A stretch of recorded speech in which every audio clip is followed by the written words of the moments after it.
Now, we've been talking to experts on the potential repercussions from the strikes.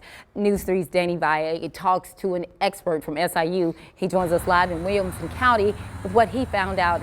Hey, Danny, what are you finding out there about all of these, the impact of all of these strikes? Well, Shay, for that answer, I had to talk to a person at SIU. I spoke with Dr. Gregory DeYoung. He's an associate professor of operations management at the university.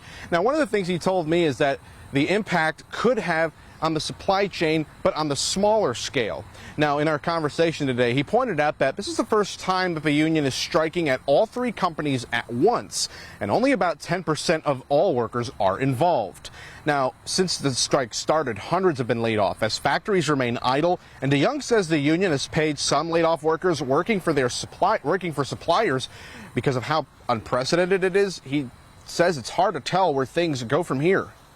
Plants are all interconnected. And so you've got plants that are supplying striking plants that are now having to lay off workers because there's nothing for them to do because there's no demand for the parts. At the same time, plants that get supplies from the striking plants are having also to do layoffs because they don't have parts that they need to be able to do their jobs.